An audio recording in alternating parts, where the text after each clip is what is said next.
It's the way to go. Eat a fig, not a pig. Let your kindness show. If it's your wig or a jig or a swig, do you dig? Big. It's the way to go. It's Big Fat Vegan Radio. When something's fat, there's a lot to show. It's gotta be fat to help the movement grow. Making fat loud chat that won't be flat. It's fat. And here's our show. It's Big Fat Vegan Radio. I've just got that vegan glow, like a drag queen calling Patrick Goudreau. I'm a YouTube vegan cooking up good eating. Veganism makes me glow. It's Big Fat Vegan Radio. All right, vegans, all together now. When something's fat, there's a lot to show. It's gotta be fat to help the movement grow. Making fat loud chat that won't be flat. It's fat. It's the way to go. It's Big Fat Vegan Radio. Hey everyone, welcome to Big Fat Vegan Radio. We're podcasting from San Francisco And New York City. to discuss veganism in all of its glory. I'm here with Ben Strothman, otherwise known as Honey LaBronx, everyone's favorite vegan drag queen. And I'm here with Laura Yaz, vegan writer and entertainment know-it-all. You can check us out on Twitter, Facebook, and YouTube by searching for Big Fat Vegan Radio. And you can follow along with our show notes at bigfatveganradio.com. Well, so we have a really special interview for you guys today. I don't even want to tell you who it is. I just want you to be surprised. Okay, so with that said, should we just jump right in? Let's go for it. Awesome, here we go.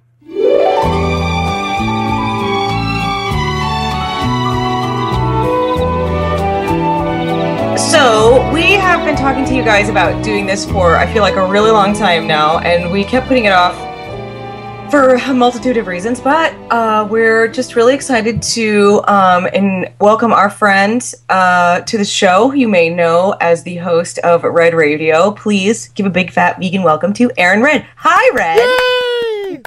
Well, hey, everybody! Welcome to Big Fat Vegan Radio. Thanks. This is just absolutely my pleasure. I've had both of you on my show. I can't believe it took this freaking long to have me on your show, and I'm so happy to be here.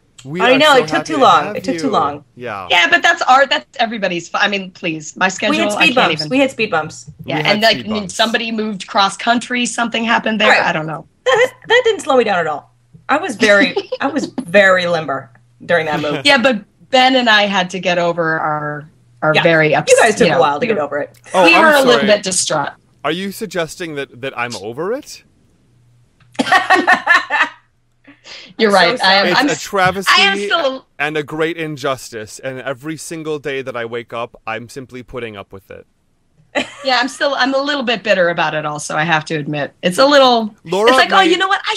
I should invite Laura to go get some Beyond Sushi. Oh, I can't do that because she lives in friggin' California. Laura made a Facebook status one day, or something to the effect of like, all right, I bought a car. Your move, California. Oh, she may as well have just said, like, okay, here's a big middle finger to Ben Strothman and all of New York City. Yeah, Ben, because that post was about you. It was just... It was the post that basically said, like, hey, for anyone who's crossing their fingers and hanging on to hope that they're gonna get their Laura back, nah-uh. N-U-H-U-H. Nuh-uh. Oh. You guys, I think we should just all pause for a minute here and recognize that this episode is actually about me. It's about me. It really is. It's about Red. Really I don't know how we're talking about God ruining everyone's life by moving.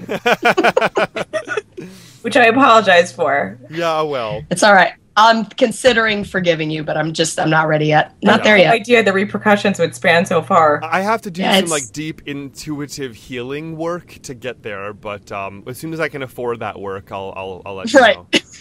You guys, I feel like I sound really good for how sick I've been. I really thought I was going to sound a lot worse in this interview. I got to tell you. Yeah, you got super sick from the babies. Yeah. Well, that's pretty much their MO. That's what babies will do. They like to get a cold, use me as a tissue. I think it's God's way of making sure that you sound as chesty and lusty and sexy as Red. Yeah. If there's one thing I'm not, Ben, it's chesty. Let me just go ahead. Well, I always say whenever Red and I are on the radio together, I always think this is gravelly ladies' anonymous meeting over here. Yeah. It's the truth. It's the truth. Colleen tells me I have a Demi Moore thing going on. I was like, wow, that is far sexier than I could ever imagine. I don't know what she's doing, but it's working. She's crazy though. I don't know. Don't trust her. Crazy voice. Yeah. She does. She was also married to one of my favorite dudes ever. Oh my Not God. Ashton Kutcher. Bruce Willis. Bruce Willis. Bruce Willis. To clarify, I just Bruce realized Willis, you guys thought Bruce maybe Willis thought I said yesterday, Ashton Kutcher. Bruce Willis today, and Bruce Willis tomorrow.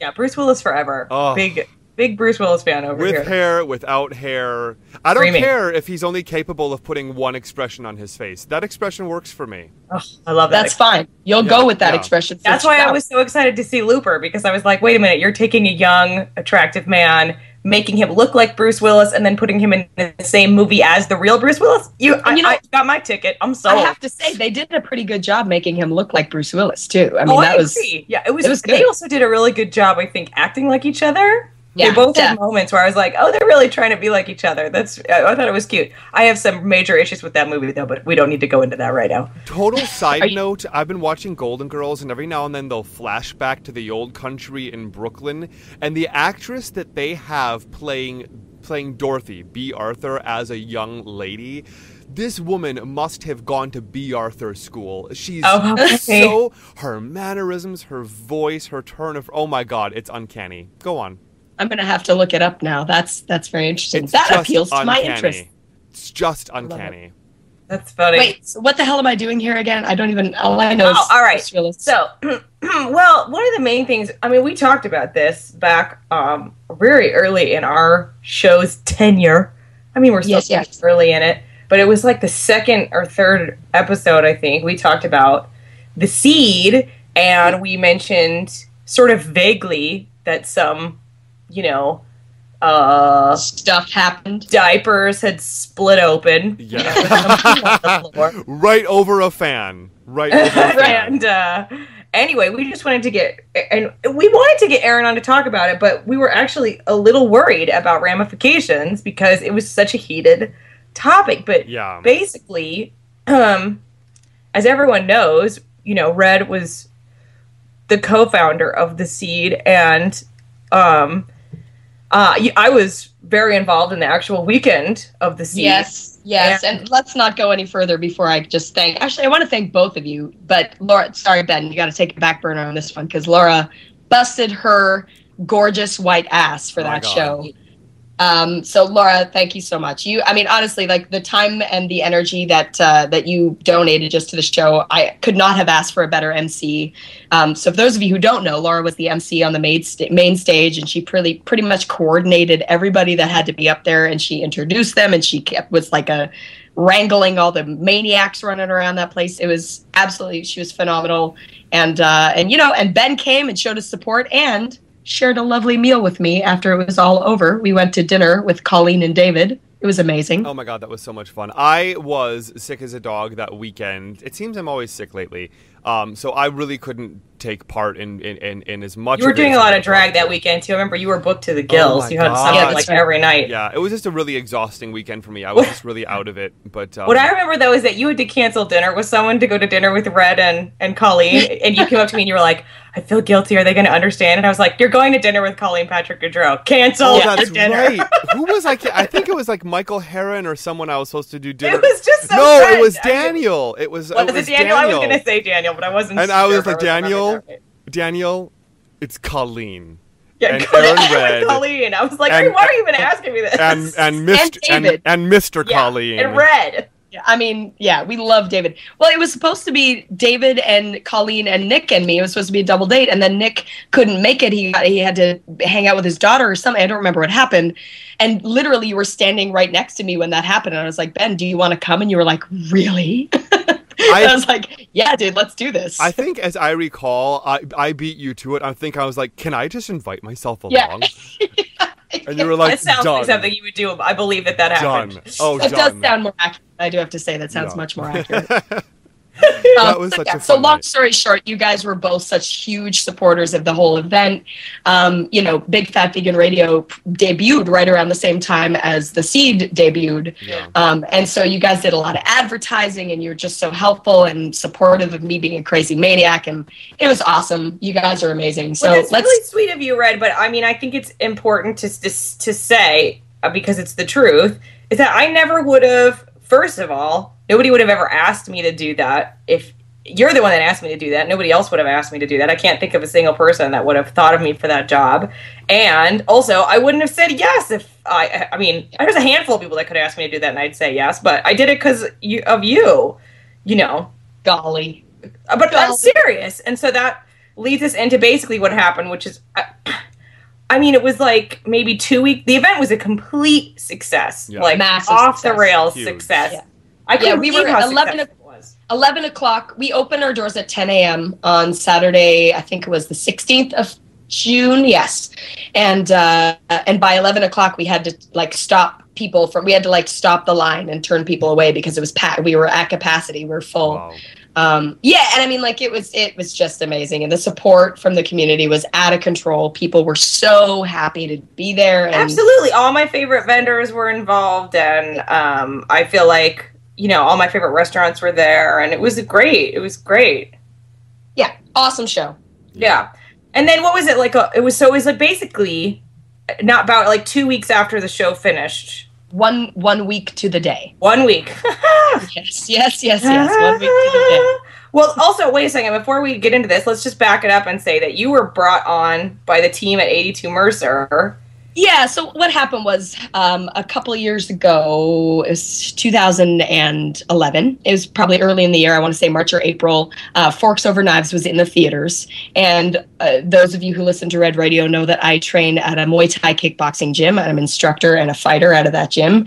And so there's a bunch of, you know, lack of a better term, meatheads that go to my gym. And when that film came out, I realized obviously what an important film it was going to be and how it was going to change so many lives. And I was like, you know what? Let me see. And honestly, it was more of an experiment than anything, because I really didn't think I'd be able to get so many people to go. But I was like, let me see how many people from the gym I can get as a group to go and see this movie. And just sort of, you know, I didn't want to be too preachy about it, be too urgent, but like, hey guys, let's all get together and see this film. And Harvey, who is he is the owner of 82 Mercer, director at 82 Mercer, was one of the people that came with us. And I've known Harvey since like 2006, so a really long time. And we all went to see the film, big group of us. I think there were probably about 15 of us. You know, at first, you know, as the first scenes were sort of happening, everyone was sort of like rolling their eyes and like, oh yeah, okay, oh, when's the scene with the hamburgers? Oh, like, you know, haha. And then literally, I guess about half an hour into the film, I looked, you know, beside me and in the aisles behind me where all my friends were sitting, and people were just like leaning forward on the edge of their seats. They were totally riveted by the movie. And I was like, okay, this is happening. This is really happening. So we get out of the film and we're all just literally just standing in the lobby of the theater, Sunshine Cinemas on Houston Street in Manhattan. And people were just, they wanted to talk. Everyone was talking and talking. And we were there for like 20 minutes. And it got to the point where the people in the movie were like, okay, you guys have to leave. Like, we have to get out. And so I was like, why don't we all go to dinner? So we went to Puck, which is a vegan Thai restaurant on the Lower East Side of Manhattan. If you haven't been there, go. It's unbelievable. Have you guys been there? Puck? I've never been to a place called Puck. I went there once when I was in a hurry, and I didn't know that when they said duck and shrimp and fish that it was all vegan. I'm like, how dare, fine, I'll just have a vegetable pad thai, no egg. Ugh, I hate this place. Well, now you know. Oh my god, I have to go back. That's hysterical. I was so angry. It is such an amazing place. It's inexpensive, whatever. It was so good. So we all went to dinner and we just sat and talked for like a good hour and a half. And, you know, there were people that were there that were like, I'm going vegan tomorrow. This is amazing. And then there were other people that are like, well, I don't think I can go vegan, but I definitely am going to cut back on meat. And wow, I really didn't know that about chicken. And oh my goodness, it's, you know, it was just one of those experiences that everyone was just like, it really just really transformed everyone. And whether that was a lot or a little, there was definitely a change that happened. So I was really, really happy with the way it turned out. Sounds like it cut through a lot of denial. Oh, big time, big time. And trust me, denial is thick in the gym. Yeah. It's thick. And so I guess about 2 or 3 months later, Harvey approached me in the gym and he said, Red, he's like, I have to be honest, I can't stop thinking about that movie and I can't stop thinking about the vegan message. And I know that, you're involved in the community and you have the podcast. He goes, I own this event space in Soho and I would really, really love to do some kind of vegan event. I think that we could really pull something off. Would you be interested in doing that with me? Because essentially he said, listen, I know everything about putting a show together and nothing about veganism. And you know everything about veganism, close enough anyway, and nothing about putting a trade show together. So let's join together and make this happen. And of course, listen, that's a no-brainer. I was absolutely in. Let's do it. Jumped on board immediately. And we sort of took it from there. And I guess it became clear as we were putting the show together that he needed somebody to be more than just a consultant. So at first I was just sort of coming in and talking to his team about veganism and what it was. And sometimes, I was the bearer of bad news because, let's get, XYZ company to support our show. And I'd be like, well, we can't do that, guys, because it's, this company tests on animals or this company, and so sometimes, they would have these brilliant ideas about ways to make the show lucrative. And I would have to just pretty much cut them down and say, I'm really sorry. But, vegans, what I tried to impart to them was that the vegan community, they are more passionate than pretty much any other community you will ever encounter in your life. And when they believe in something, they believe in something wholeheartedly. And if you try to dupe them, they will never, you will lose their faith forever. Yeah. So. Yeah, well, it's interesting because I know the company, no one at that company is vegan. And Right. Obviously they just saw this opportunity to do a kind of show that had never been done before. Exactly. And to do something in the vegan vein, you really do need to be associated with vegans for credibility. You really do. Right. It's like, it's just a big duh. You can't just put on a show for a bunch of vegans and not know what it is. Yeah. Right. And what was more than that, they needed they realized soon, pretty soon out of the gate, they realized that, they needed somebody to be sort of the face and the voice, not just a consultant, but the face and voice, because, when people wanted, people start to call and say, we need to talk to somebody, we'd love to interview you and talk about the show in our magazine, who can we talk to? And they feel like, obviously knowing nothing about veganism and not being vegan themselves, they didn't feel comfortable representing the community. And so that was my job. I was the face, the voice, and all the rest of it. And I obviously had no problem with that. I'm more than happy to talk about veganism. It's what I do. But also I'm sure as far as like booking speakers and stuff, they don't know who to book. Like, do they, you know what I mean? Like, how would they know? That was the other thing is that, when I came on board, I created massive contact lists and speaker lists and vendor lists. I did endless research. I went through every copy of Veg News magazine since back in 1996 when I first started, reading it. All this, I really wanted it to be a totally comprehensive show. I contacted, I had the idea that I wanted it to have some kind of art and fitness to be represented. So we had live music, we had live art installments from vegan artists, we had yoga demonstrations, cooking demonstrations, makeup demonstrations. I wanted it to be as comprehensive as it possibly could be. So I spent a lot of time creating contact lists and listing the speakers, that we could have at the show, everything, and all that information. And so it started to become a really big project. And like I said, it became clear very quickly that it couldn't just be a consultant thing. Like, they needed me to be in the office so I could sort of keep an eye on what was going on, and help out and be present and do some of the work that they were unsure about and contact the people that they didn't know and use my connections and all that. So eventually I was brought into the office and I worked in the office part-time, a few days out of the week, every week, to put the show together. Right, and then the show happened, and it was a roaring success. I can't believe even just because of my role that I played, I was sort of a central face, and a lot of people came up to me Right. and were like, "Oh, congratulations! What a great I mean, I can't tell you. Countless people said that to me. Yeah. And people were like, "Oh, do you think we could get this in Europe? Do you think we could get this here and there?" I was like, I was always like really bowled over by how complimentary people were. But also, I have to say, because I go to a lot of things like these, I also felt like it was a truly great event.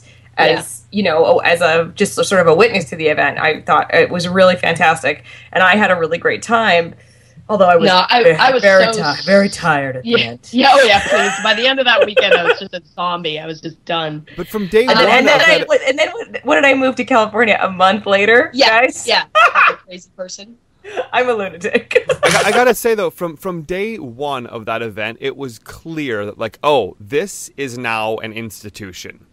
Yeah. It was like, this is a force to be reckoned with. This is just always going to be here. Where were we before the seed? It was an institution from day one. Yeah, and I mean, the feedback that I got from everybody, I mean, I had my vegan idols were coming up to me at the event, congratulating me. And it just, like, it blew my mind. The support that I got from the community and the feedback I got from everybody, I was floating on cloud nine that whole weekend. It was just absolutely unbelievable. Well, you did a great job. I think you did. It was an incredible event. Thank you. And listen, not for 1 second am I taking away from the hard work that the team at 82 Mercer did. And we brought in Jasmine and Marianne from our hen house. They were consultants for the show. They really helped us organize sort of, because there was a lot of ideas. And like I said, I know a lot about veganism, but nothing about putting a trade show together up until that point anyway. And, they were really instrumental in sort of helping us get all of our ducks in a row, so to speak. Mm-hmm. And so they were great too. They were there. I mean, and it was just a mind-blowing weekend. I ate enough for an army of people, of course. And it was a really great weekend. And so, I don't mean to take away from what, the 82 Mercer guys did either. I mean, obviously it was very well run. I felt that way as a person who was involved in it. I felt that it was well run. A lot of times those things are not well run. That's why it felt like it was on another level. It was like, well, there's really professionals involved here. And I felt like everybody, as far as my crew went with the sound and the lights and everything, all those guys, none of them were vegan, but they all were total pros and knew what they were doing, and they were asking questions about veganism, and I thought, how great is this? We're getting these professionals involved. You know what I mean? Yeah. I thought it was great. Absolutely. And that was part of it. Even it was like, we had a lot of, that was kind of the idea, in Soho,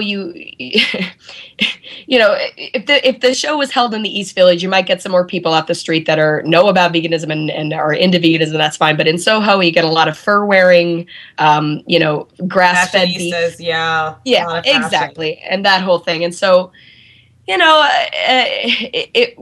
it was really great to be able to get, like you said, I mean, even the team itself, the professionals, the people behind the scenes were even curious as to what was going on. I mean, of course, I saw like exposed to the message just sitting there all day. Yeah. And it was a phenomenal event. I was absolutely thrilled. And then I guess about 3 days after the event, obviously we were all very happy to take a couple of weeks off, but the intention was always to move forward with another show. We were going to do another show at the end of the year. So we were going to do like a Christmas time show. Mm-hmm. And then we were thinking about taking it on the road for 2013 because, as you said, I mean, we had so many people that were interested in putting on the same show all over the country and even beyond. Yeah. So we were definitely into doing that. We were looking at taking the show on the road, but we were going to at least do 2 big shows every year in New York City at 82 Mercer. That was the plan. So after the show was done, we were like, all right, let's take about a month off and then jump back in because, wow, we were all exhausted. And obviously we knew that, after putting the first show together, the second, third, fourth, and so on would be much easier to throw together now that we knew what we were doing. Right, of course. Yeah. So I guess, it was about 3 days after the show was done. And I sent Harvey an email and I said, listen, we should sit down and so to talk about what worked, what didn't work, what our plans should be for the next show and how we're going to handle all of it. And, congratulations. And he sent me an email back. Yes, that sounds great. Let's plan a meeting. We tried to schedule a meeting for the following week. We finally nailed a date down for the following Wednesday. And that was that. And so the day the show happened on the 16th and 17th, I spoke to Harvey on the 20th to schedule a meeting for the 27th. And then on Sunday, the 24th, I received an email from Harvey and 82 Mercer telling me that they appreciated my help with the show, but that they were moving on without me, and to, you know, just please. I think that the sentence was something along the lines of, you know, please don't speak badly about the show. We'll put out a statement saying that you have moved on to bigger and better things, and, you know, everything should be fine, kind of thing. Like, thank you so much. They terminated you in an email. Right. Because you weren't just, I mean, you were a paid employee of the company. Mm-hmm. And they let you go. They terminated you. Yeah, I mean, essentially it was pretty much thank you very much and good night. That's pretty much what the email was. And obviously it came out of left field for me. I was totally shocked. I had no idea what was going on. And I emailed Harvey back and I said, Harvey, I'm really sorry to hear about this. But I guess this is more of a reason than ever for us to meet up on Wednesday. And I look forward to our meeting, and I hope that we can, you know, talk about it then. Mm-hmm. I got an email the next day saying, actually, you know what? There's really no reason for us to meet, but thank you very much. Oh, wow. And that, yeah. And so that was sort of the first moment where I went, oh, okay. Maybe there's something going on here that I don't know about. And, you know, and it all sort of unraveled from there. And so here we are. Well, I just, you know, I can't help but have this, you know, I just get like this sort of like business reaction to that, which is that I feel that was like this really cutthroat sort of like awful decision that came from someone who was like, do we still need this person on board? Are we still benefiting from having them? Or can we just take everything we know and do it ourselves now? And they're like, yep, we can. Just fire them. Right. You know what I mean? Right. Because and like I said, I mean, well, but it's like, because this happens all the time. I mean, look, most of my business experience is in restaurants. That's what I'm going to equate it to. So I'm sorry, but that's all my management experience is from that. But, you know, when you are like working for a corporation and they hire like a really incredible like promoter for the club, right? That say I'm a manager of a nightclub and they hire this incredible promoter and he gets paid like $1 million, right? So the club makes like $10 million. And it's like, oh my God, that's so great. And then the owners, the people that you work for, the corporation, they're like, you know what? Next year, we're not going to have that promoter anymore because people will still come anyway because now they know it's a great place. Guess what? They never still come anyway. Yeah. It's never works. You do need that person. You do need to pay that person. You think you don't, but you do. I just have seen it so many times in that exact scenario that I just explained to you. I mean, like, I've seen it countless times. And that's exactly what this is. You were like the vegan promoter for them. It was like, we're this place and we have this great event and well, we need to get vegans, so let's get a vegan on board and let's do this vegan thing. And then they just fire you. They just fire you thinking the vegans will still come if we have the show anyway. It's disgusting. Right. It's disgusting. Right. Well, the reason why it was interesting to me was that, you know, the way when Harvey brought me on board, you know, he was adamant. He was like, you know, we can't do this without a face and a voice and without your connections. You know, he basically gave me carte blanche. I mean, he's like, you can put together whatever show you want. We don't really know, you know, we don't know anything about veganism, so help us. And that's why he brought me on. And then all of a sudden, they don't need that anymore. Like, it was very shocking, very upsetting, very much out of the blue. It was just so corporate feeling, right? It's very so much screwed over corporate feeling, which is like very much so gross. Gross. And isn't that like what so many of us as vegans are against in the first place, is this great big corporations trying to throw their weight around? I mean, as a vegan, as someone in the community, if I know that this is an organization that's not run by a single vegan, like there's no vegans on board, it's just something that they're doing because they see us as a way to make a profit, like I don't want anything to do with that. It just seems so like against I know, what it we're feels about. so dirty, right? It's Yeah. like, well, it's like that. I mean, look, I want people to be doing vegan things on every level, right? It's like that whole argument where it's like, do you not buy something because it doesn't come from a vegan company, right? Or whatever. Right. And it's like, look, bottom line is I want to support small vegan businesses as much as I can. And of course I will support other things. You know, I mean, I'll buy a carton of silk or whatever, you know, I mean, that's fine. But but the bottom line is that if I can go to a small vegan restaurant, that's the choice I'm going to make. If I can, you know, buy stuff from a small vegan company, that's what I'm going to do. That's the truth. And for them to just, I don't know, but also because I think, because I mean, a lot of people know who you are, Red. Mm-hmm. People listen to your show. You've been vegan for, like 7 years. 7 years? Yeah. Yes, ma'am. That's a long time. You meet a lot of people. It's a small community. Right. Like, we know each other. Right. And so, I sort of here's the truth of the matter. I, at no point in this entire situation, including the very moment when I opened and read that email, at no point was my desire at no point did I want the seed to fail. This is something that I helped create out of my love for the community, out of my love for supporting the community, and out of my desire to turn this into a mainstream thing. And so at no point was I like, you know what, let's bring this thing down. It was never like that. And it even got so far as I received some emails from really close friends of mine who were a part of the show.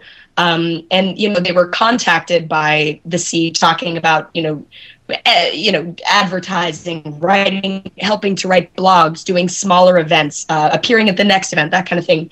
And they would sort of come to me and say, Red, say the word and I won't be involved in this thing. And my response to everyone was exactly the same. And it's still to this day, it's just exactly the way I feel. And that is, if you feel that working with the Seed will help promote the vegan message and help promote your product or service or whatever you think it is, and build your message and your dream, which I obviously believe in, otherwise I wouldn't have invited you to be on the show in the first place, then by all means be a part of the show and let it help you and let it help the vegan message get bigger and get more mainstream. That's the whole point. Yeah, of but course. But you know what I mean? But on a personal level, at least from my point of view, and I know there's other people who had the same reaction as me, because I talked to them about it. And I don't even mean like in any kind of official way, just casually be like, right, did you hear about how they fired Red? They're being like, yeah, well, they're idiots because now I hate them. And it's like, it's true. It's just it feels like they betrayed a friend of mine, and I don't want to help you now, you jerks. Right. And you jerks. And what's more than that? Yeah, well, the thing that bummed me out the most about this situation is because, like I said, I have no desire for this show to fail. In fact, I would love to see it turn into something magical and big and humongous, whether I'm involved or not, because that was the idea. Right. But the reason why this is sad to me is because I know exactly what you just said. I know that's how many, and I can't say all of them, but many of the people in the community are going to feel. They're going to find out about this and be like, man, I don't want to work with that. Like, well, it sours it. It's ugly. It's yucky. Right. It's just, especially because I feel like, I don't know, you did so much personal promotion for them. Your face was on the Seed so much that I saw. I feel like your face was on their website for a long time. I feel like you were really the spokesperson for them, and then they were like, then they cut you off really for no reason other than like a business decision. And it's like, I don't know. It's hard to get over. I find it hard to shake.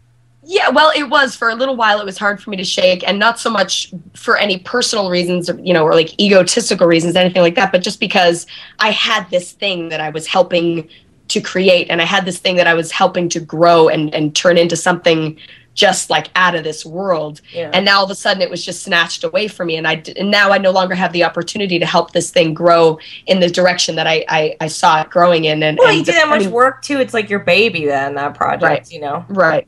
And and even simple things like at the end of the day, this is not about money, this is not about fame or anything along those lines. But everyone knows, or maybe not everyone knows, I feel like everyone knows that I co-founded the show. They've even taken me off the founders, on their website, everything. It's just like, wow, I sort of feel like saying, like, do you guys think that the vegan community is that stupid that they're not going to figure it out? Like, you don't have that much faith in the people that you're asking to support your show? Like, do they not realize how small a percentage of people they're talking to? Like, I know that a lot of people who went to the Seed were not vegan, but I'm telling you, the people that were there the moment the doors open and stayed till the doors end both days, those are vegans. Like, those are vegan people. And it's a small community. We know each other. Yeah, and like I said, the word spread fast. I was getting emails from people all over the place, whether they participated or not, saying, I heard about this, and is this true? And I mean, I had a couple of my really, close friends in the community wrote the seed and told them, you can take me off of your mailing list. I don't want to be involved in any show that would, I think that, I don't know. Like I said, I don't want to put words in people's mouths, and I don't want to make assumptions about why they did what they did or how they did what they did or any of that. But I think that the biggest thing that they forgot, and I think that the thing it's going to haunt them in the end, one way or the other, however this turns out, I really don't know, is that they underestimated the power of our community. Oh, yeah. You know what I mean? They underestimated the love that we have for each other and the support that we have for each other. Even if we do disagree with little things, like you said, Laura, like the silk thing. Some of us might be staunchly against buying anything from silk, and somebody might be like, you know what? It's the only thing I can get at my damn deli. That's what I'm buying. Right. But at the end of the day, that doesn't mean that I'm going to just like cut you out of my life because you buy silk. Like we are right. The one thing I learned from doing this event and putting it together and the work that it took to put it together is how just beyond supportive and uplifting and enlightening and enriching this community is, and how, it's really a very selfless thing at the end of the day. People really do just want to do good by the animals, do good by the planet, and help to promote this message, and regardless of their own personal stuff, you know what I mean?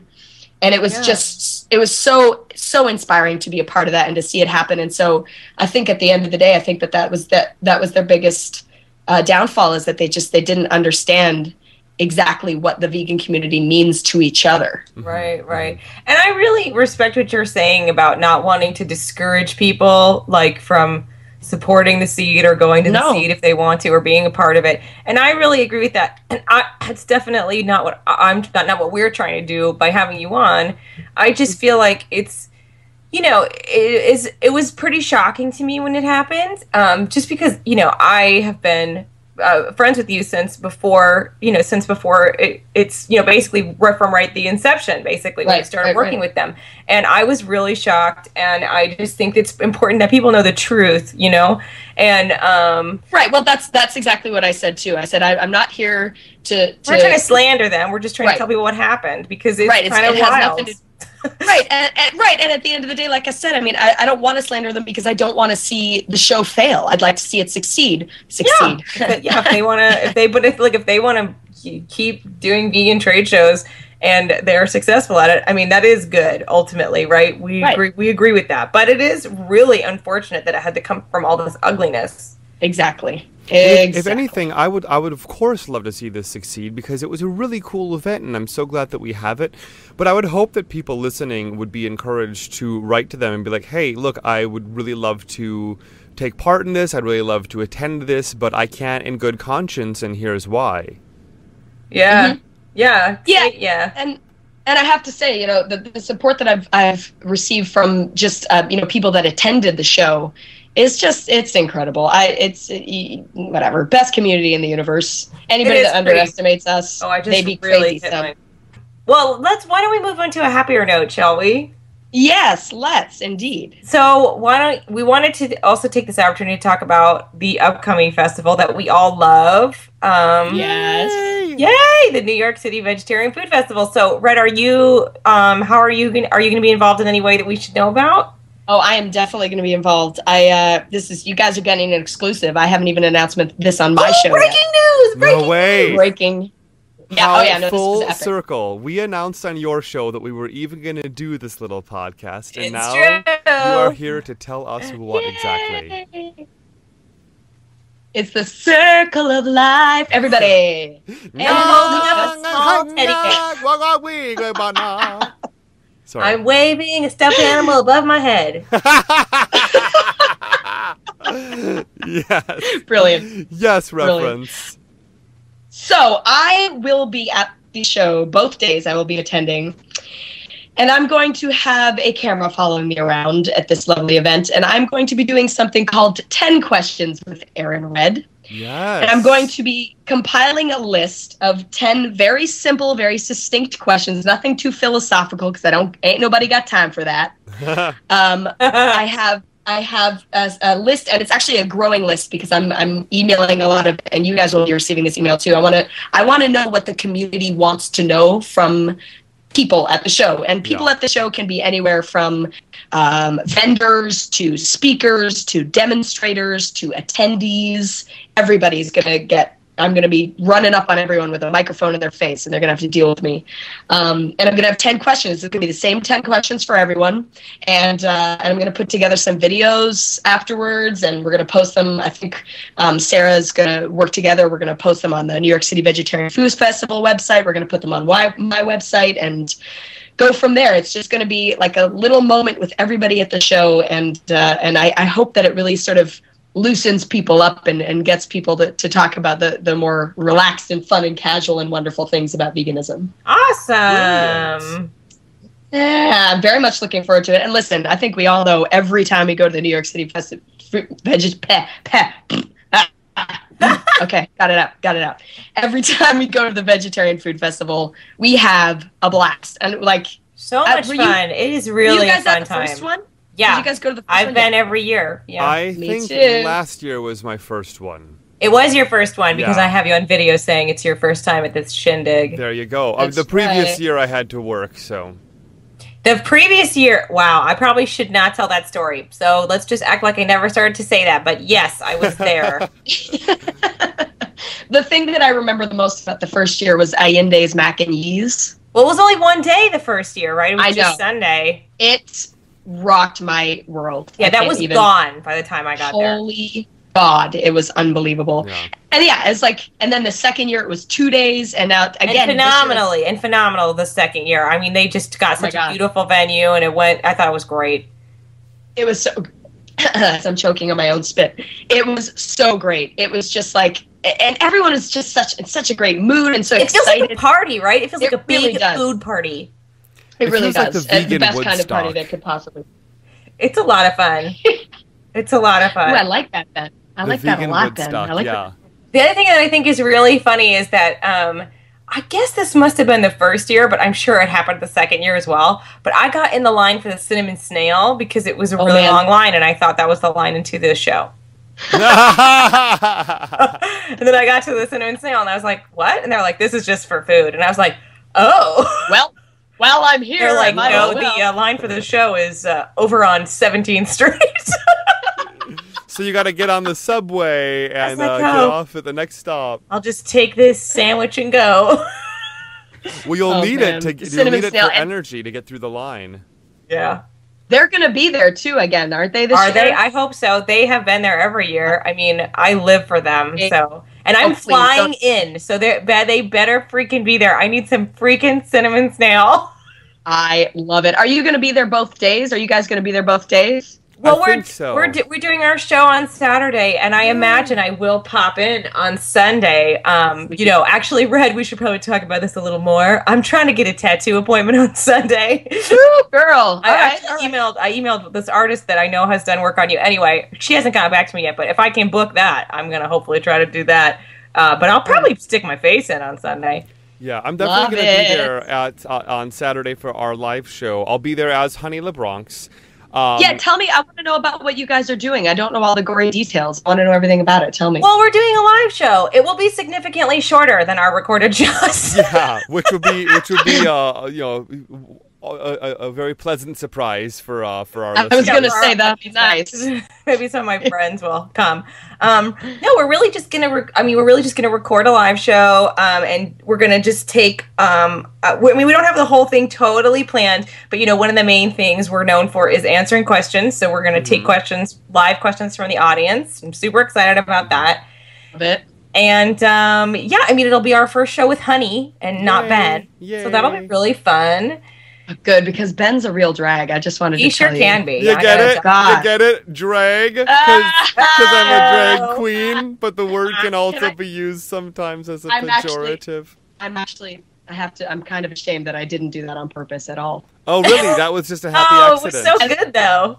Yeah, I guess so. But I'm kind of, because I feel like it would have been more clever if I didn't use the word drag. Damn it. Hang on, it was great. Take credit. Let me pull out your scorecard, which I keep here filed right next to my bed. I'm just going to give you 1 demerit. Oh, there we go. Damn it. You are still. How am I doing? You are still in the lead.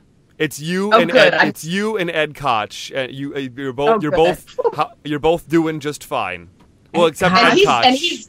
Ed Koch I was going to say he's dead. This just in, breaking news. Ed Koch is not faring too well these days. Well, I would give him a demerit for dying. That's a demerit. Yeah. That's a fail. I think that's a straight up fail. Demerit. Yeah. You can't die. Yeah, God. no, you're out if you die. Quitter. If he had been vegan, maybe he would have lived a few more years in the closet. What? Hey, truth be spoken. So yeah, that's pretty much it. That's pretty much it for I think that's all I want to say about the live show. Yeah, I'm a little tentative. I don't want to give away too much. Yeah, no, don't give away all the goodies. But I'm very excited. Yeah, I want to give ourselves some freedom to change it up a little bit and maybe add in a surprise or two. But it'll basically, be weird for me to do a show without headphones on. I'm gonna say that it'll be weird. It'll be weird for me to do a show not sitting cross-legged uncomfortably in my bed with shooting pains going up my legs. So maybe I'll still sit. It'll also be weird for me to not. It's going to be weird for me to stand in front of an audience and not like have a punchline every 3 seconds. That's hard for me. Yeah. But it'll be fun, and we're just going to do. I think we're going to probably try to we have a drag queen, so that's a lot right there, right? Yeah. I've got a drag queen, but we're just going to try to get people into the crowd, get people asking questions. I really just want to get people. Talking and involved in the show. I want it to be very interactive because that's the whole point of a live show. You have a live audience. I want to use them. Yeah. Oh my God, I'm so excited. Maybe I'll sit in the audience and ask really obnoxious questions. I'm thinking about planting a few people in case people are chicken. Yeah. So, chicken. There's nothing wrong with being a chicken. Chickens are lovely. I'm thinking of planning a few people to be like the teenage girl at the Aerosmith concert to like pull up your shirt and flash the stage. I just need people to know, if you're planning on going to this thing, the greatest way I have ever thought of to show someone respect when they're on stage is to pull my shirt up, even if I'm wearing another shirt underneath it. Just the gesture of like pulling my shirt up and saying the magical words, "Woo! Woo!" as I'm flashing the stage. To me, that says you're loved. I'm also going to suggest that if any gentlemen feel the urge to throw their boxers at me, I understand, and you feel free to do it. You will see me intercept them so fast. That's true. Yeah. I'll be like, one-handed catch. You'll be like a pro baseball player suddenly. I will be a soccer goalie in slow-mo. And I'll be like, there go the trousers. Diving horizontally through the air. I cannot wait to see this show happen. I'm so excited. I'm not sure what to wear. I have some ideas that I might want to throw out. But I mean, these are more things that Laura and I should discuss privately. But as there is going to be a drag queen on stage, I think in lieu of having a closing song, I think perhaps our drag queen could do a number for everybody. Oh, that's always nice. Or perhaps Ben and Laura, or Honey and Laura, could have to lip sync for their life. I don't know, something like that. Oh, good lip sync for our life. They did that. They do that. There's a bar that I went to in San Francisco to watch some drag race where it's where I met Latrice Royale. Mm-hmm. Anyway, but they do that there. They get people out of the audience to lip sync for their life. It was pretty funny. Oh my God, I love it. But they don't know the song in advance. It was like some crazy Nicki Minaj song, and nobody knew the words except one guy who totally knew them. So that's all you need. That's all you need. That's enough of a focal point. I was like, look at that guy. He knows the rap. That's enough of a focal point for the audience. Yeah. I love it. It was pretty fun. My favorite part, I was watching that video that you did of the New York City Vegetarian Food Festival last year. Mm-hmm. The video you made for Vegan Saurus. The one where I ate a lot of food. Yes, and both Ben and I appear in that video, and my favorite part of the video is when you get Ben, and Ben goes, "We are at the New York City Vegetarian Food Festival, Harren." And he makes the Harren, like the voice and the face, and it is Harren. It is just pretty funny. Fantastic. Are you gonna do? I guess you can't cover it for Vegan Source this year because you're in it. Nope. Oh well. Also, I'm no longer the New York City correspondent for Vegan Source because I do not live in New York City. Oh, shit, I'm sure they'll still be there covering it. I'm sure. Yeah. I'm sure it'll. Yeah. Well, Megan lives there. Yeah. Someone will do it because it's only the biggest vegan show in New York City. Yeah. Hello. Yeah. I'm sure they won't be like, well, it was a slow news week, so what are your favorite 10 ways to serve quinoa? Yeah. And I met a bunch of those girls out here now. You know, they're all out here, basically. It is the greatest vegan trade show in all of New York City, isn't it, you guys? I think we can all agree on that. Yeah, it's absolutely. Certainly my preference. If any of you have met Sarah Gross, you cannot dislike this woman. No, she's to die for. She is flowers and rainbows and just the most glitteriest, darlingest. And let's not forget pure chocolate. The girl is pure chocolate. Oh my god.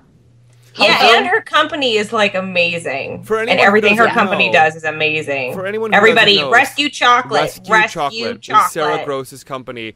It's all vegan chocolate. So many different flavors of it. Each chocolate bars. They're chocolate bars. And I remember the first time I went. And they're yummy. The first time I went to the New York City Vegetarian Food Festival, and I got so many of them, and I took them home, and I'm eating them, and like halfway through, I looked at the label, and I'm like, no. Oh no, there's no. Right. No, 100% of the proceeds go to help dog rescue. Yeah, 100. Yeah, I mean, so basically, if you're gonna get chocolate, you may as well get it through Rescue Chocolate because otherwise, your money's not going to help dogs. And it's fair trade, and it's organic, and peanut butter pitbull, everybody. Peanut locally made in Brooklyn, New York City. It is just. Yeah. Yeah, peanut butter pitbull's good. They also have a fake and bacon one now. Yeah, and they have feral fig, and that one goes to feral kittens. I know feral fig. It's good. I can't even handle it. But for some reason, that peanut butter pitbull, that's really the candy bar. That's my favorite. I think. I love it. Peanut butter and chocolate. Yeah, they're all good. I only need half a reason. I need half of a reason to eat peanut butter and chocolate together. Yeah, not even. I don't even need. You need half a reason. I don't. I don't even need a spoon. I literally sometimes I'll get dark chocolate bars from Trader Joe's. They have those like small ones. So I get those and I will just put peanut butter on it. Yeah. I just smear it and I'll munch it. Guys, I need to go to the store, excuse me. I'm fully erect right now. Fully erect. I can't help it. I've actually just dunked like my chocolate like protein bars before when I'm like, oh, you know what? This couldn't be bad. I just smear peanut butter all over them. I'm like, yep. Two things that make peanut me happy. Butter in any capacity is just it's listen. Oh, I can't. I am on I'm on day 11 of the master cleanse as we record this. So like I have not even used my teeth to chew in almost 2 weeks. So some peanut butter, you don't know what peanut butter would do to me right now. It would excite me and it would shut my system down. I love it. Yeah, and then there would be a bathroom trip and after that. I don't think there would be a bathroom trip. I just think I would have a rock in my stomach for about a week and then it would just try to come back up. I love it. I'm really, really excited about the damn show. Yeah. I'm really freaking excited, guys. I'm so excited that Laura's like flying to New York City for it. That's like, hello. That's how important this freaking show is, guys. Oh, and you know that Adam from the Cinnamon Snail is going to be speaking at this year's event? Wonderful. Oh, he's hilarious. I did see that. He is really cool. Yeah. He's great, and he's just such a genuinely warm and wonderful individual. When I have to say that when this whole seed thing went down, he was one of the first people, he like tweeted something horrible about the seed when it happened. Mm-hmm. And I sent him an email, I was like, dude, you don't have to go that far. It's cool. We're cool. I know. I mean, I don't remember exactly where I saw it, but he was basically like, seed. Guys, whoever is burning a cross at 82 Mercer's front porch, I appreciate the gesture and all, but it's not needed. Maybe just tone it down a couple notches, guys. Yeah. Vegan community, let's hold it together. My God. Well, yeah, I mean, I have to say, because Ben and I obviously early in our, fairly early on in our like podcasting life, I suggested that, we should maybe think about doing live shows. That would be a really fun thing to do. Yeah. And in my heart, in this very little special part of my heart, I was like, I hope we can do the first live show at the New York Vegetarian Food Festival. That's where I want to do our first live show. Bam. And now look. All my dreams are coming true. I am so excited. You shouldn't have said it while holding that genie lamp, because now you only get 2 more wishes. Dang it. Well, can I wish for more episodes of Buffy? Because I want more. We have 1 wish left, and I'm going to be smart enough to wish for more wishes. If I got another season of Buffy, it's worth it. Don't judge me. Okay. I'm deep into Buffy right now, you guys. I'm deep in. I'm going to wish for Golden Girls and Roseanne to start making new episodes. You know how I feel. This is what I'm saying. Yeah. This is what I'm saying. It's my show right now. It's her show right now. I'm going to wish for peanut butter. Okay. Peanut butter. We are reaching really low. I just want to say, we are not our flexing. Genie our genie just walked out. Yeah. Our genie's like, are you guys serious? He was like, this is ridiculous. I'm not making any more episodes of Buffy, and you can buy peanut butter at the store. Our genie is like, you're basically wishing for things that you can get on Netflix or Fresh Direct, right? I'm just going to hook you up with a web browser. How you go? There you go. He's like hovering over my keyboard, and he's like, open new window. Open new window. See, and now when all of you come to the New York City Vegetarian Food Festival on March 2nd and 3rd, 2013 at the, where is it this year? Where are they doing it? Is it the Metropolitan Pavilion again? Woo! It's such a great venue. Metropolitan Pavilion on 18th Street, everybody. It's like the whole street. It's gorgeous. When you guys see Ben and Laura and I, although it will be Honey if we're hanging out, but if you try to interrupt our conversation, there's obviously some very intellectual stuff going on. It's deep. It's deep. We're very, very intelligent human beings. Don't interrupt me when I'm putting up with Laura's rants about Buffy. I get into it. I mean, really. I'm like, yeah. And in between, with that and trying to dodge all the boxer shorts coming at you guys, it's going to be, the event is going to be incredible. Let me just go ahead on record and say this. With all the talk that we've done at this point, if there is not 1 pair of boxer shorts that gets thrown at the stage, I'm just going to say that I will always go down on record as saying, yeah, it was cool. Our first, don't get me wrong, our live show, it was a roaring success. I just wish someone would have thrown some boxer shorts at the stage, and I wish someone had thrown their underpants at us. I wish one person would have flashed, lifted up their shirt. Even if you can have 12 shirts underneath, just the gesture of lifting up a shirt and saying "woo," it's all I need. Please be male. Please be male. You can be whatever you want to be. I mean, I guess if you want to show your boobies. But if I see actual boobs, you will see a look on. I might turn to stone. I'm gonna blush. Yeah, I'm gonna blush if we see some boobs. Yeah, I will definitely blush. And I'll be totally into it. So does that mean we're gonna see your boobs now? Is that what's happening now? I think, hasn't everybody seen my boobs? Haven't you guys seen my boobs? I have not seen them, but I like that we're talking about them right now. I can't recall. Well, listen, if I'm going to go on Big Fat Vegan Radio, I might as well talk about my boobs. Let's talk about something. Exactly. Oh, God. Yeah, I would never be caught talking about these kinds of things on my show. I would never talk about boobs. It would be inappropriate. It's a highly intellectual show. I mean, I wonder what it would take to get a hashtag going on Twitter about Erin Red's boobs. Red's boobs. Red's boobs. That's hashtag Red's boobs. Red's boobs. I want to see this go live tomorrow, you guys. I want to see it trending. I want to see Red's boobs trending. Oh, I'm doing more than hoping. I'm getting a jump on it right now. Somebody's tweeting. Somebody's tweeting. All right. I'm gonna have to. There will have to be some kind of some kind of incident at the New York City Vegetarian Food Festival. Then, do you guys really want to come now? You guys, I know. There are so many reasons at this point to come to the show. We've got drag queens. We've got boxer shorts. We've got Red's boobs. The cinnamon snail. The cinnamon friggin' snail.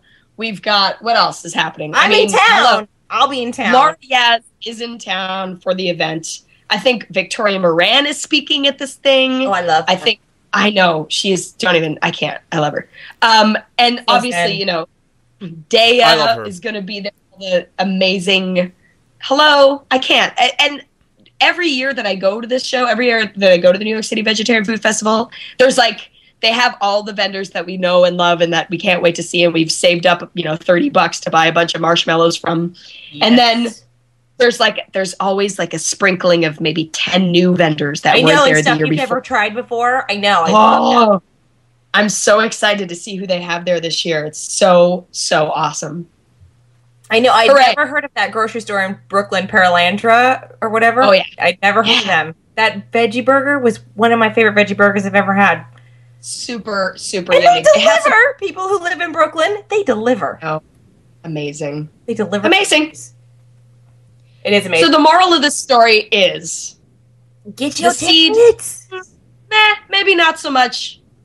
New York City Vegetarian Food Festival. Woo! What are you waiting for? Get your ticket. Woo! Yeah, you have to go get your tickets because, I mean, listen, if not to just make fun of us for being so ridiculous. Oh my God. Also, we need support, y'all. If you love Big Fat Vegan Radio, come be in our audience. Yeah, the idea of going to a large event crowded with people makes your skin crawl. Just come for the show. Yeah, just come for us. Support us really quickly, and then you can go. And if you don't want to like fight through the lines inside, then you can like pack a light lunch, and then after you're done, you can hit up the cinnamon snail truck.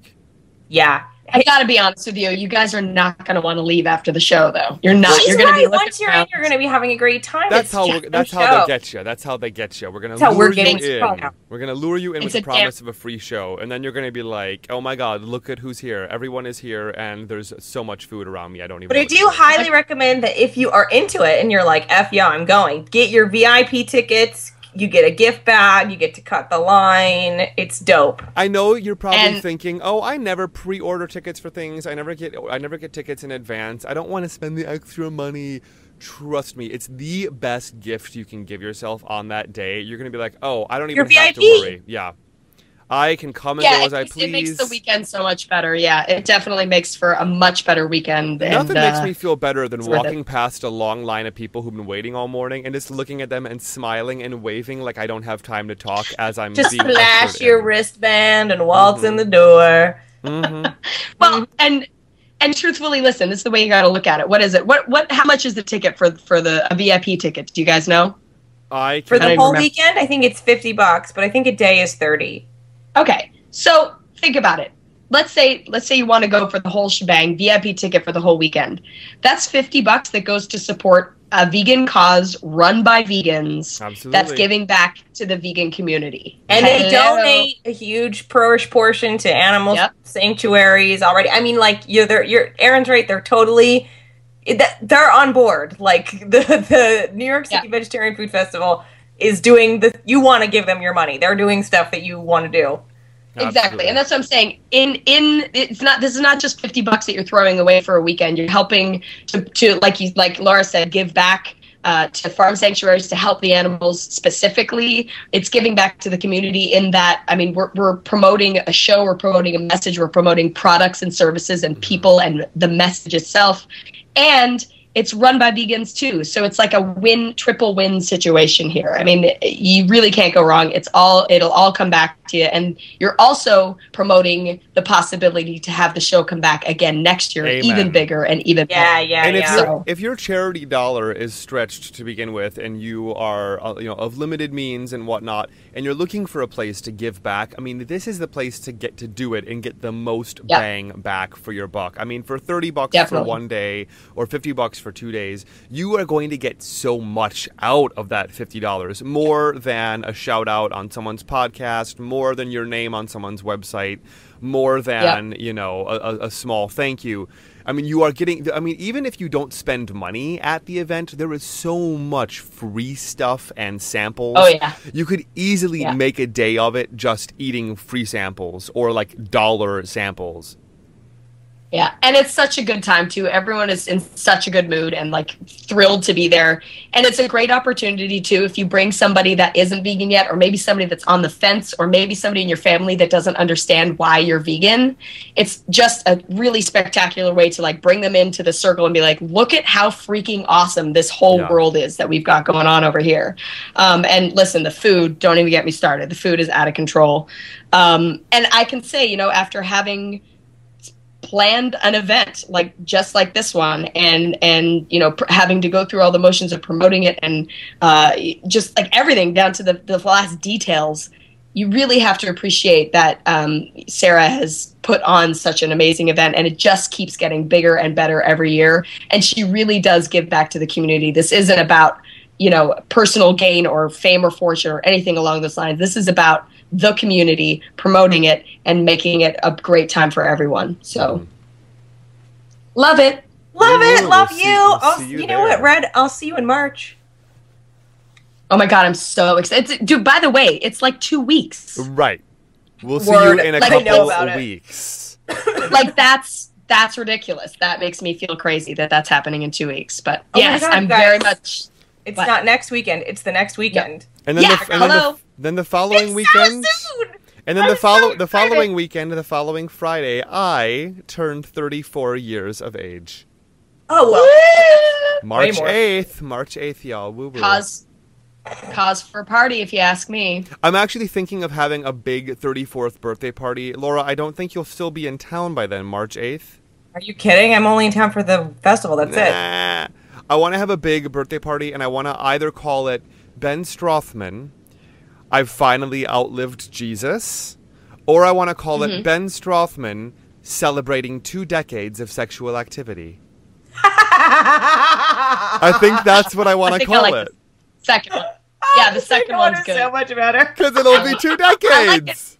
Yeah. No, and I like it because it's not specific enough to be gross, but again, it's not specific enough, so that kind of makes it a little gross. It's just the word activity. I'm grossed Yeah. out. Yeah, activity. Activity. I'm very active. Yes. Ugh. I love it. I love it. Oh my God, you guys. So I'm going to see you both in 2 weeks at this freaking New York City See Vegetarian. you, and not next weekend, but the next weekend. Very, very excited. I'm definitely going to flash you guys, and my boxer shorts will be on the stage Oh, I love without it. question. You better And be in return, Boxers are for me. you better be butt Yes. naked And by in- the end of our live show. all right. But only if you guys give me a little bit of screen time with the 10 questions with Erin Red. Oh my God, I'm embarrassed to ask it, but I was hoping that you would ask me. I mean, I will be there all dolled God, up. of course. We can make the exchange. Absolutely. Okay, that sounds like a good barter then. Yay! Word. Thank Well, you guys Red, so thanks so much. much. Thanks so much for being on our show. It's such a delight to have you on. Oh, and everybody, if you don't listen to Red Radio, I mean, you do probably already, but Hello. in case you don't, check out Red Yes. Radio. That's the name of the podcast, and you can get info at erinred.com. Thank you so much. And yes, and just like you guys advertise all the time, the best way to promote Red Radio is to get on iTunes, leave me a positive review, because I know you love what you're listening to, y'all. And a Just let me 5-star know. I rating. want to hear it. I need to feel the love. 5-star And rating. yes, ma'am, 5-star rating, super important. And if you want to find me on Twitter, I'm Erin Red. I'm Erin Red on Facebook as well. And yeah, this is just awesome. I'm so excited. I'm going to see you guys in a couple weeks. And I love Big Fat Vegan Radio. You guys are just such a breath of fresh air on this podcasting circuit. Thanks, I love it. I Red. love it. I love it. Love you Thank too. Oh my goodness. Yeah, it's a lot of love going on. You guys are amazing. And you know, thanks for your support in all of my endeavors. I love you guys. Absolutely. Likewise, girlfriend. We'll see you later. I love it. Yep. All right, I'm going to go clean up the apartment and walk my dog. And okay. Awesome. Thanks, Have Erin. fun with Basil. Love you guys. Bye. We'll talk soon. Mwah. Mwah. Well, that could have gone on forever, basically. Yeah, I was starting to think that it might be our The first. three of us could just talk forever. And eat forever and be inappropriate together and be, I mean that in the best possible way. And be potty by the mouths way. together. I'm not complaining. Oh, I no, mean, not a bit. Like, I don't even know. It was like, I don't even know how to wrap it up. Yeah, I might have a little bit of bleeping work to get to. Just a little bit. But oh my God, such a fun interview. You know, I love Red. I'm so glad we finally got her on the show. You know, I mean, for a while, I have to say this is a topic we've been wanting to talk about for a long time. I think it served us well to wait, just because there's been a lot of details that have been yet unfolding and resolving. But, you know, initially I was a little scared to approach this topic, just because I feel like with our Christine Quinn messaging, you know, in the interview with Donnie Moss, it's not always a popular stance to take to come out against something publicly that has so much public favor backing it. But I really feel like any vegan out there who hears Erin's story and hears how one of us in the community got done, I think people are going to want this information, you know, to want to know whether they're, you know, to make a decision whether they want to support this or not. Yeah, to just know that, to know that about the seed. Yeah. Yeah. Well, but anyway, also it'll be really fun to have her around. At this upcoming festival that we're all going to be at, and I really hope that if you are there, that you come say hi to us, and I'm excited to meet listeners. Yeah, so basically, I think everyone knows where to go for information. But basically, just once again, the show is going to be at 3:00 on Saturday, March 2nd. The NYC Vegetarian Food Festival itself is going to be the weekend of March 2nd and 3rd. That's Saturday and Sunday. And for your tickets and for any information, you want to go to nycvegfoodfest.com. nycvegfoodfest.com. And we can't encourage strongly enough that you get yourself the VIP tickets. Just definitely, you're not going to want to. It's the way to go. Yeah, you're not going to want to waste a whole hour or two waiting in line when you could be in the festival ahead of everyone else in the line before the lines start. This is definitely a get there early event. Exactly. Yeah. Well, basically, if you guys love us and you want more of us individually, you can follow. How could you not? Right. You can follow. How dare you not want more of us? How could I suggest that the alternative is even possible? How could you dare suggest that you've yet had enough of us? It's not possible. You can follow us as individuals on both Twitter and Instagram. I am on both at Honey LaBronx, HoneyLabronx, and Laura is on both Twitter and Instagram at Lara Yaz, LARAYAZ. And if you want to head on over to the YouTube, you can also find Laura's channel is youtube.com/Laura Yaz. Definitely check out her new project, 3 Minutes About a Movie. Really hilarious movie reviews. You might also want to check out her video about the NYC Veg Food Festival so you can see what you're in for. Yeah. In the first weekend of March. You can check out Honey LaBronx's Vegan Drag Queen cooking show at vegandragqueen.com. That will also take you to my YouTube channel. And as always, be sure to check out some of Honey LaBronx's famous medieval oil at medievaloil.com. That's MEDIEVAL oil.com. Laura, I cannot wait to hear a full review from your mom once she gets hers in the mail, which she should get any day now. Oh, yeah, me too. I'm excited. Well, you know, I mean, once you go medieval oil, you never go back. You never go back. Like regular over-the-counter medicine, who needs that anymore? Your whole life just smells so much better when you're using medieval oil. Smells so much better, and any illness of any kind, you are just going to get over so much quicker. No, I'm not a doctor. I'm not saying that this cures cancer or anything. But if you're not feeling well, you got the sniffles, you feel something coming on, it's just I think it's great when you feel something coming on. I feel like you can really nip something in the bud. Yeah, absolutely. Yeah, I no joke. I vouch. But it's also really great if you got stinky feet. Oh my God, it's great for that. You know what? Okay, here's today's medieval oil use, especially for the foot department.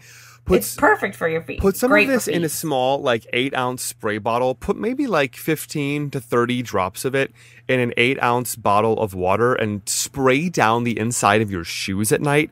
Your shoes will smell so lovely. Not just because it's making things smell better, but keep in mind it's killing bacteria that are building up in your shoes. So what I do is I actually just take it in the deodorant spray that has my medieval oil in it, and I just take that and I spray my shoes down with that, and my shoes smell just as lovely when I take them off as they do when I put them on. Okay, great. As always, we want to give a big shout out to our composer in residence, Michael Harren, for our lovely theme song and also Friendship. And you can check out all his stuff at michaelharren.com. He's got a lot of really cool, exciting projects going on right now for you to enjoy. And also Kelly Huffine, our visual artist in residence, who designed our logo and our characters. And you can check out more of her artwork at kelly42fox.deviantart.com. Check them both out. Well, I think that's all we've got for Big Fat Vegan Radio. Everyone remember to please subscribe to us through your iTunes or your podcatcher of choice, and it's extra helpful if you can give us an awesome rating and a glowing review. Yes, thank you in advance if you can do that. And also be sure to let us know what you thought of this episode on our Facebook page. You can send us a tweet, leave us a voicemail. We love voicemails. Or leave us a comment at bigfatveganradio.com. We always love hearing from you guys. So, Laura, thank you so much. Thank you, Ben. And if everyone out there could just have the best day, and if it's not too much to ask, if you could also just one more thing. Go vegan!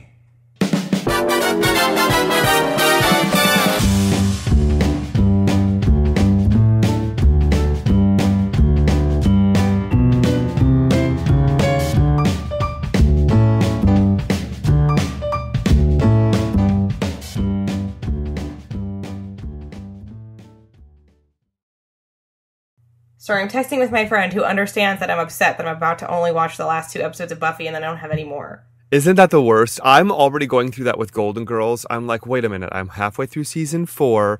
I still have 5 and 6 and 7, but I'm like, oh my god. Well, the other thing is I got sick, and so then I plowed through that last season in 2 days. Because I didn't have anything to do. You gotta not plow through it. Like Roseanne, I let Roseanne take me at least a year. You know, but I was sick. It's the thing to do when you're sick. And also the thing is that stupid show is very crack-like. It's like Lost. When Michael and I were watching Lost together, I have not had an experience with a show like the one I'm having now since Lost, when it was totally like a using type experience. Where I have to watch more Lost. I have to watch more. But there is no more. I know. Don't you was feel really towards bad. the end of Lost though, half of the last season was just spent rolling your eyes?